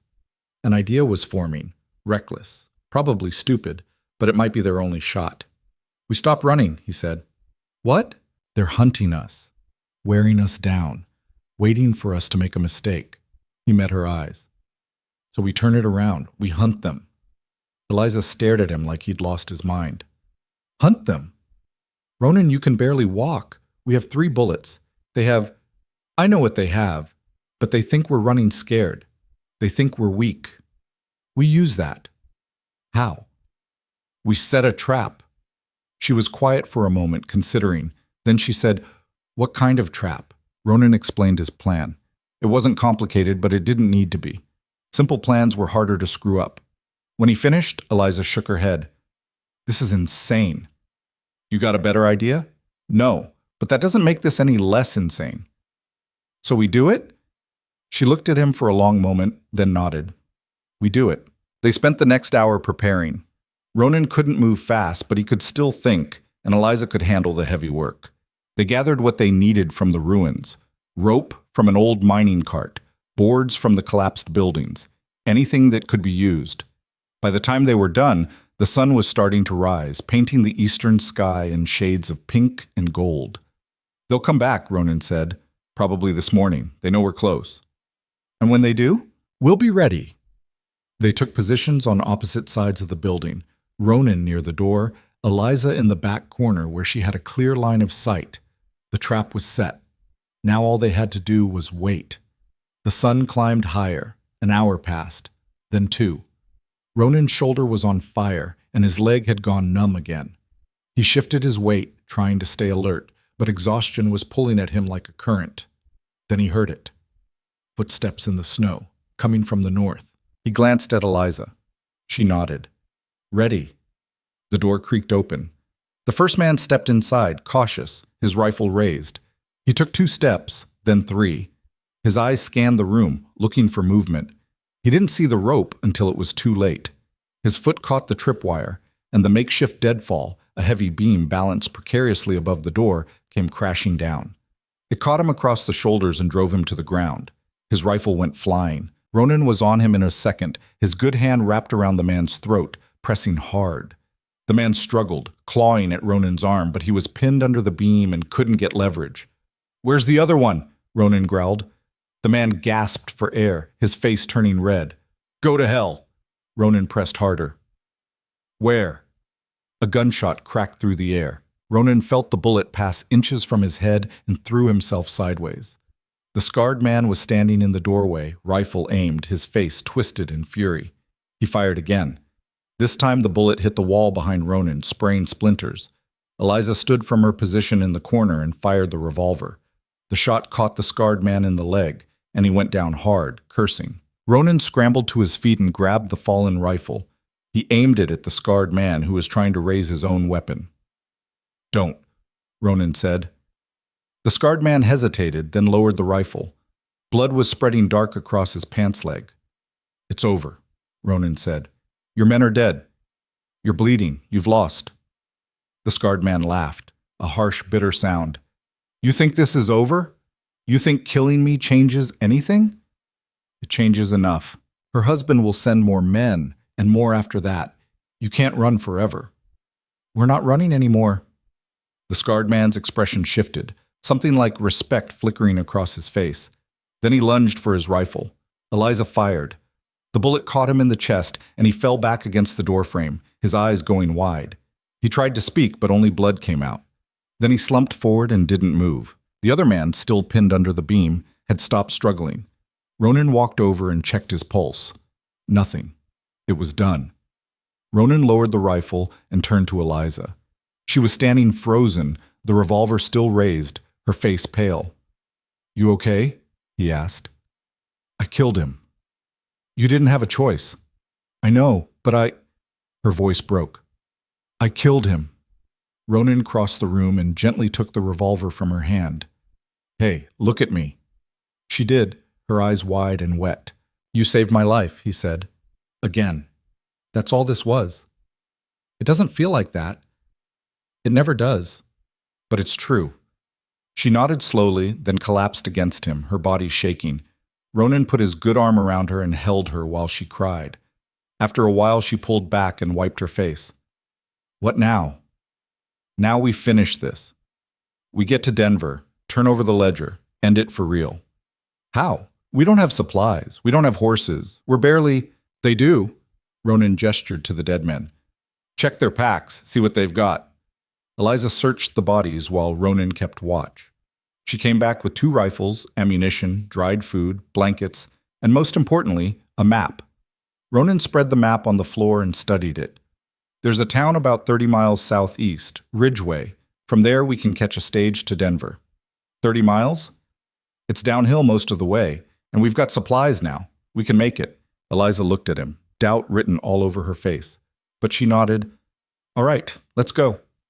They left the mining camp behind and started the long walk toward civilization. The first 2 days were the hardest. Ronan's shoulder screamed with every step, and his leg alternated between numb and burning. But the supplies from the dead men made all the difference. They had food now, real food, not just scraps. They had blankets. They had ammunition. And most importantly, they had hope. Eliza walked beside him, quiet but watchful. She'd changed since the mining camp. Something had hardened in her, like metal tempered in fire. She didn't flinch at shadows anymore, didn't look over her shoulder every 5 minutes. She just kept moving forward. On the 3rd day, they crested a ridge and saw smoke in the distance. Not the thin, desperate smoke of a campfire, but thick columns rising from chimneys. Civilization. "Ridgeway," Ronan said, pointing. Eliza stared at the town like it was a mirage. "We made it." "Not yet. Still got to get down there." The descent took another 3 hours. By the time they stumbled into the edge of town, the sun was setting and Ronan could barely stand. His vision kept blurring at the edges, and his shoulder had started bleeding again despite Eliza's stitches. The town was bigger than Ronan had expected.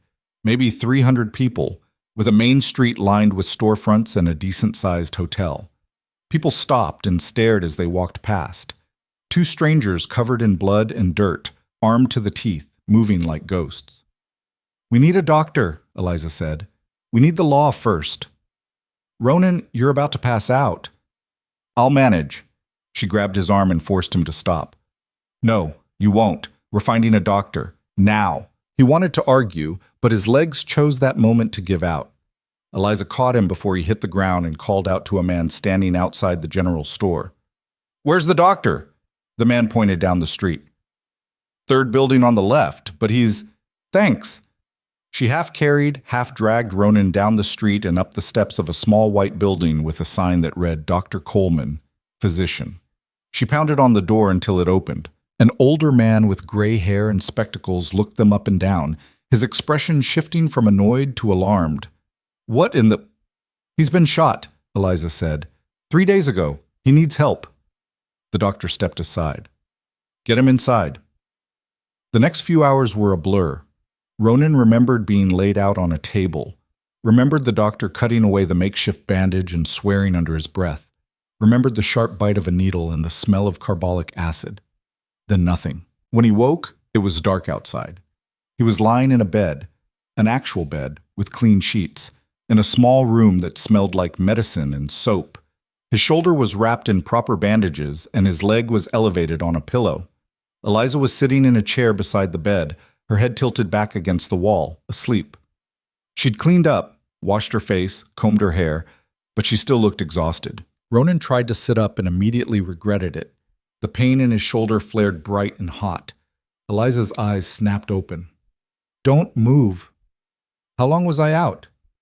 "About 6 hours. Doctor said you lost a lot of blood. Said it's a miracle you made it this far." "Where's the ledger?" She patted her coat. "Right here, safe." Ronan relaxed back against the pillow. "We need to find a federal marshal." "Already did. He's coming by in the morning." "How'd you manage that?" "Told him I had information about corruption in the railroad. He was very interested." "I bet."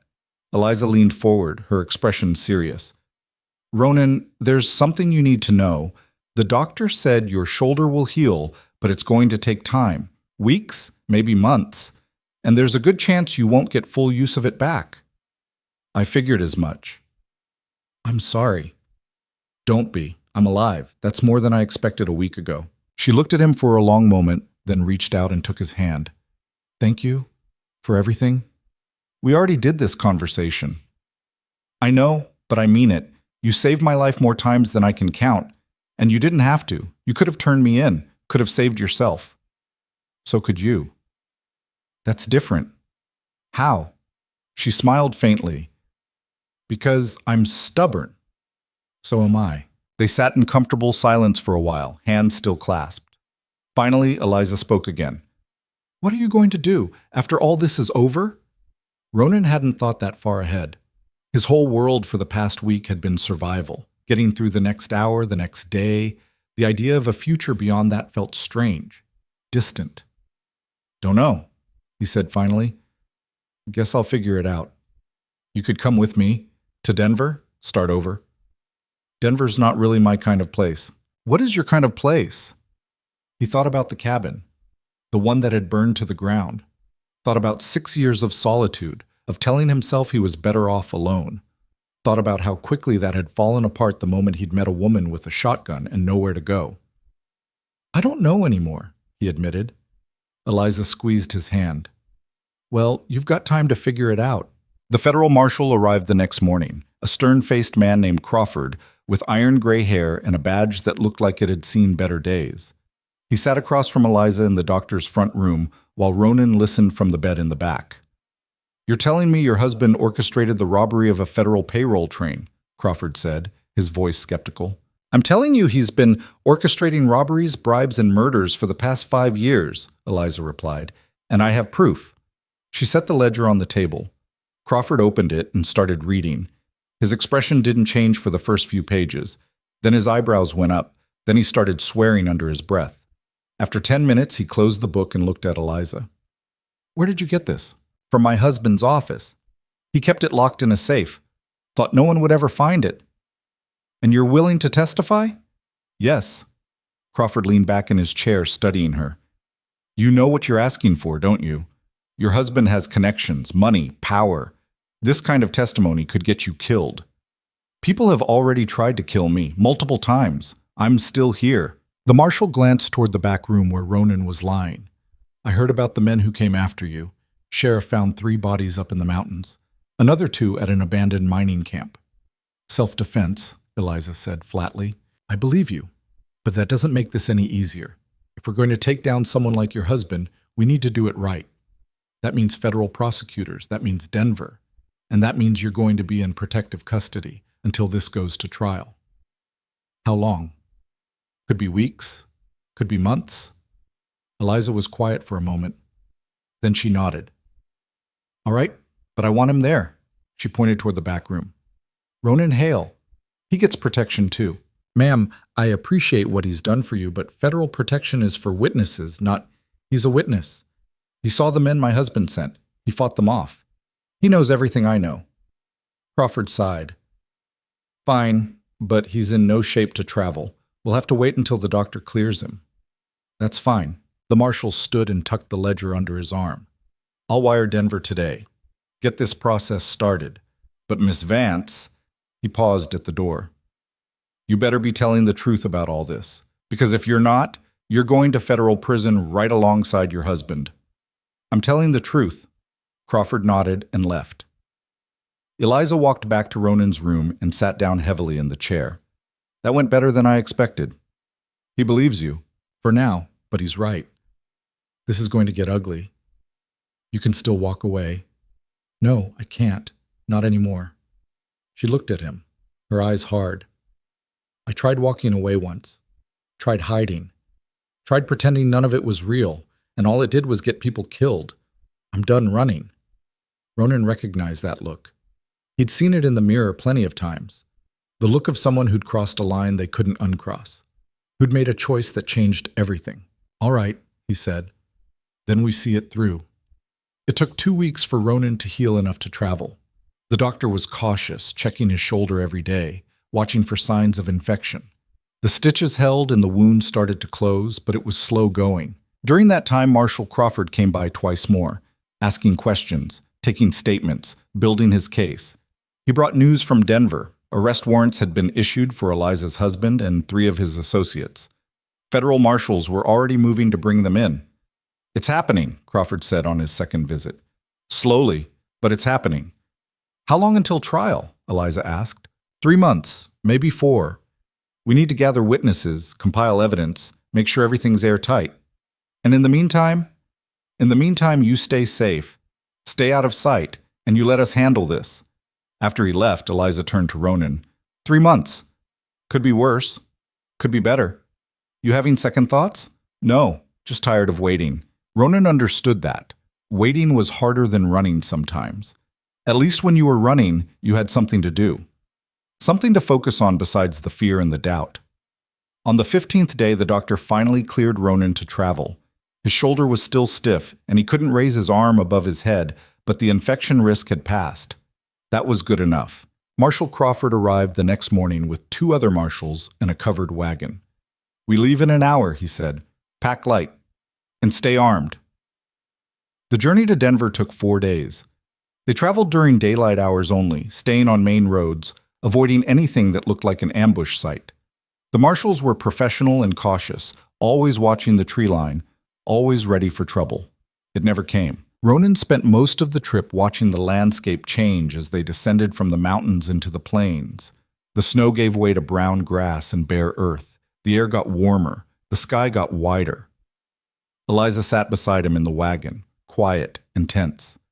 She'd pulled the ledger out twice to read through it, like she was memorizing every detail, like she was preparing for battle.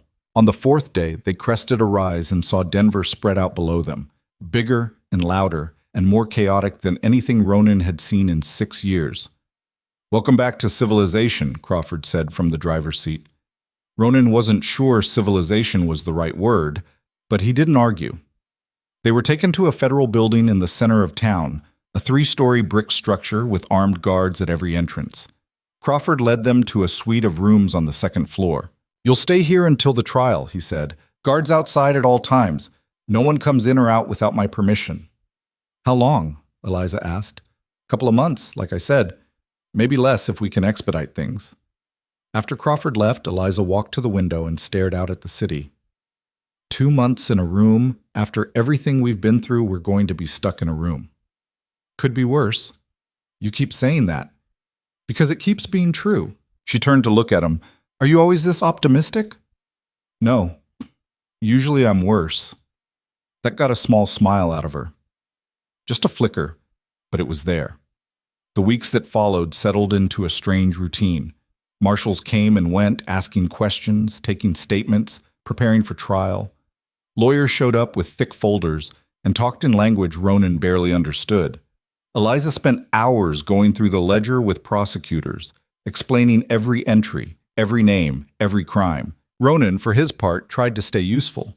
He gave a statement about the men who'd come after them, described the fights, the ambushes, the mining camp. The prosecutors listened and took notes, but he could tell they were more interested in Eliza's testimony than his.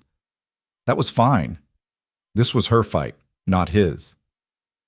One evening, about 6 weeks into their stay, Eliza came back from a meeting with the prosecutors looking worn down.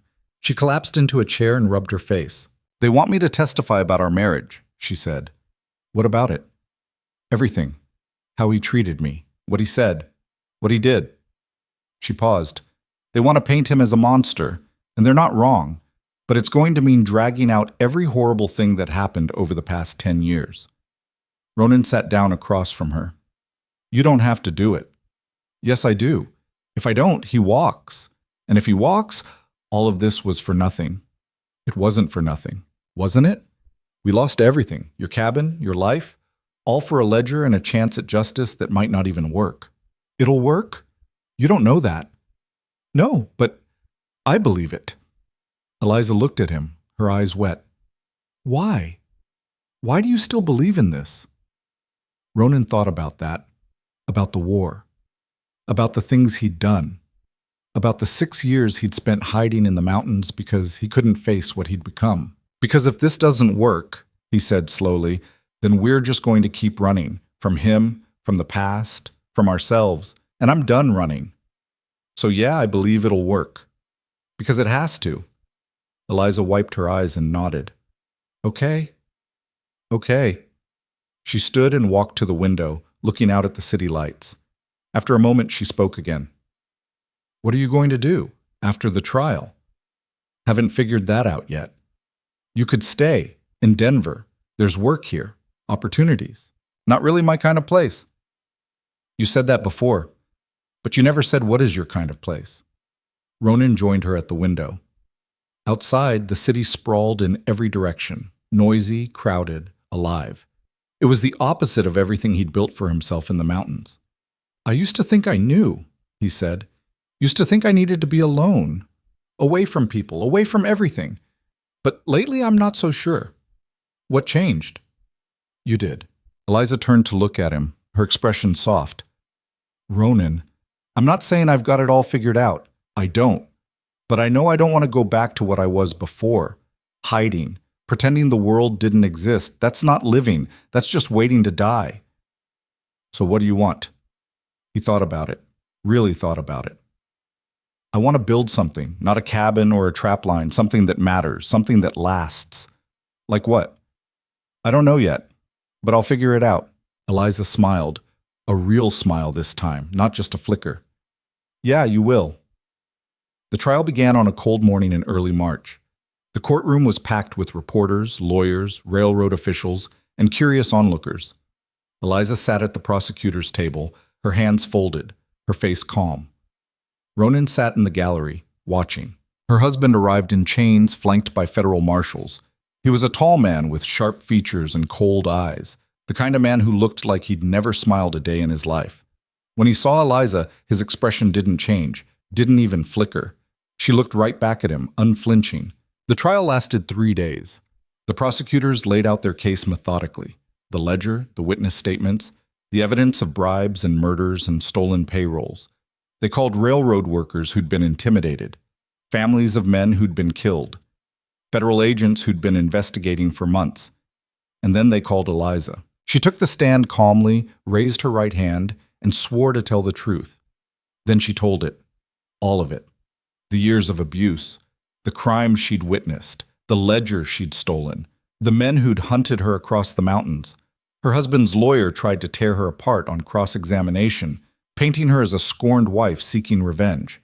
But Eliza didn't break. She answered every question clearly, directly, without emotion. When they asked about the men in the mountains, she told them about Ronan, about how he'd saved her life, about how they'd fought together, survived together. The jury listened to every word. On the third day, the defense rested. The jury deliberated for 4 hours. When they came back, the foreman stood and read the verdict. Guilty on all counts. The courtroom erupted. Reporters scrambled for the doors. Lawyers shook hands, and Eliza just sat there, staring at the table, her shoulders shaking. Ronan pushed through the crowd and put his hand on her shoulder. "You did it!" She looked up at him, tears streaming down her face. "It's over." "Yeah, it's over." They walked out of the courthouse together into the bright afternoon sun. The city was loud and chaotic around them, but for the first time in months, it didn't feel threatening. It just felt like noise. Marshal Crawford met them on the steps. "You're free to go, Miss Vance. The protection order is lifted. You can go wherever you want." "Thank you," Eliza said. Crawford turned to Ronan. "You too, Mr. Hale. You're a free man." Ronan nodded. "Appreciate it." The marshal tipped his hat and walked away, leaving them standing on the courthouse steps, blinking in the sunlight. "So," Eliza said after a moment, "what now?" Ronan looked out at the city, then back at her. "I don't know, but I'm thinking maybe Denver's not so bad after all." She laughed, a real laugh, full and genuine. "You're going to stay?" "For a while, at least, see what happens. And then?" "Then we figure it out. Together." Eliza looked at him, her eyes bright. "Together." "Yeah." She took his hand and they walked down the steps and into the city. The weeks that followed were strange and new. Ronan found work at a lumber yard on the edge of town, hard, physical labor that kept his mind occupied and his body strong. His shoulders still hurt sometimes, especially when the weather changed, but it was getting better. Eliza found work too, keeping books for a small law firm that specialized in workers' rights. It turned out she had a head for numbers and a talent for finding discrepancies that others missed. They rented a small house on the north side of town, nothing fancy, just 2 rooms and a kitchen, but it was theirs. They furnished it slowly, piece by piece, building something that felt like home. Some nights, Ronan would wake up in a cold sweat, dreaming about the mountains, about the cabin burning, about the men with rifles, about the endless white and the cold that never stopped. Eliza would wake too, and she'd put her hand on his shoulder and wait until his breathing slowed. She never asked what he was dreaming about. She didn't need to. She had her own nightmares. But most nights, they slept peacefully. And that was enough. One evening in late spring, they were sitting on the porch watching the sunset when Eliza said, "I've been thinking." "About what?" "About what you said. Building something that matters." "Yeah?" "I want to do that too. I want to use the settlement money from the railroad to start something. Maybe a shelter for women who are running from bad situations. Give them a place to go. A chance to start over." Ronan looked at her. "That's a good idea." "You think so?" "Yeah, I do." "Would you help me? Building it? Running it? Managing it? Whatever needs doing?" Ronan thought about that. Thought about the woman he'd found in the collapsing cabin, shaking and desperate and ready to die before trusting anyone. Thought about how far she'd come, how much she'd survived. "Yeah," he said. "I'd help." She smiled and leaned her head on his shoulder. "Thank you." They sat like that for a while, watching the sky turn orange and pink and purple. The city was loud around them, but it didn't bother Ronan anymore. He'd spent 6 years running from noise, from people, from life itself. He was done running. The shelter opened 6 months later, a modest 2-story building with 10 rooms and a kitchen. They called it Second Chances because that's what it was. A place for people who'd lost everything to find their footing again. Eliza managed the day-to-day operations. Ronan handled the repairs, the security, the problems that required a steady hand and a willingness to stand between vulnerable people and the world that had hurt them. It wasn't easy work. Some days were harder than others. Some people they helped, some they couldn't. But they kept trying. And slowly, the shelter became something real. Something that mattered. One afternoon, almost a year after the trial, a woman showed up at the door. She was young, maybe 20, with dark hair and frightened eyes. She had a black eye and a split lip, and she was carrying a small bag that looked like it held everything she owned. Eliza met her at the door. "Can I help you?" The woman hesitated. I heard this was a place where people could stay if they had nowhere else to go." "It is. Come in." The woman stepped inside, looking around nervously. "How much does it cost?" "Nothing. You stay as long as you need." "I don't have any money." "That's okay. We'll figure it out." The woman's face crumpled, and she started to cry. Eliza put an arm around her and led her inside. Ronan watched from the kitchen, a cup of coffee in his hand. He'd seen this scene play out dozens of times now, but it never got easier, never stopped mattering. Later that night, after the new arrival had been settled in a room and fed and given clean clothes, Eliza found Ronan sitting on the back porch. "You okay?" she asked, sitting down beside him. "Yeah, just thinking." "About what?" "About how different things are now. A year ago, I was alone in the mountains. Now I'm here, with you, running a shelter, helping people." "Regret it?" "No, just surprised, I guess." Eliza took his hand. "Life's funny like that. You spend years thinking you know what you want, and then something happens that changes everything." "Yeah." "You think we're doing any good?" Ronan thought about the woman who'd shown up that afternoon, thought about the others who'd come before her, thought about the fact that people had a place to go now when they had nowhere else. "Yeah," he said, "I think we are." She leaned her head on his shoulder, and they sat in comfortable silence, watching the stars come out. Survival, Ronan had learned, wasn't just about making it through the next day. It wasn't about being stronger or tougher or more stubborn than the world around you. It was about finding something worth fighting for, something worth building, something worth protecting. For 6 years, he'd thought survival meant being alone, untouchable, safe from the pain that came with caring about people. But he'd been wrong. Real survival, the kind that mattered, meant opening yourself up to that pain, meant standing beside someone when the world tried to tear them down, meant building something fragile and imperfect and beautiful, knowing it might not last forever. It meant choosing who and what you were willing to fight for, and then fighting like hell. He looked at Eliza, at the shelter behind them, at the life they'd built from the ashes of everything they'd lost. It wasn't perfect. It was messy and hard and sometimes painful. But it was real. And it was theirs. That was enough. Fuck. You're about to walk into it to your left. He's walking away.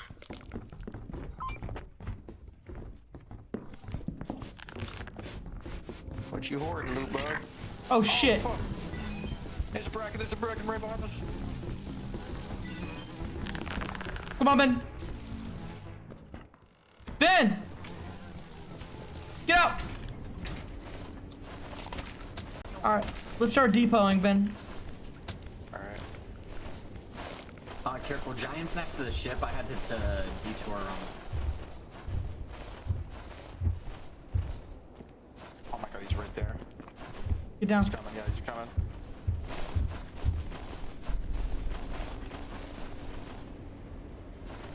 Maybe he's not? Maybe he's eating Zerti. Maybe he just ate Yeah, Zerti. Zerti probably just got ate. Let's get in the building. Eat it.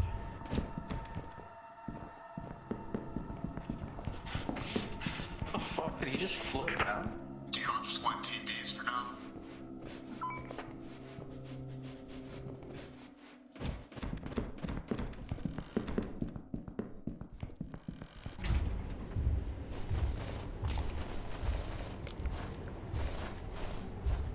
There's a monster around the ship. Crouch. Maybe Zerti made it black.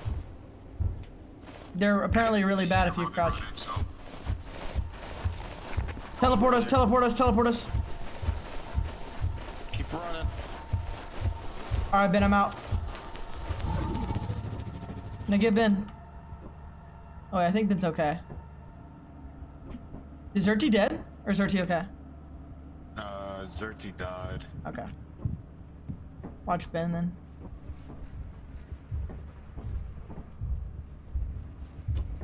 Stop, it's been quiet.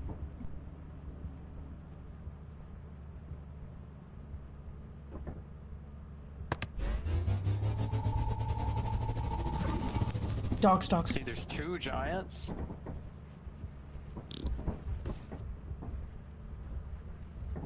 Should we just leave? Probably. How much did we even get? Yeah, let's just leave. Fucking dog shit map. Yeah, for that map sucks. It's all fucking body parts. Yeah, I'm not even one that pulled you. I feel like Ben thrives in those moments. So I wasn't gonna pull his ass, and that's how he dies. Or is it easier to get him I back? was kind of cooked. I literally walked forward and there's just another fucking giant.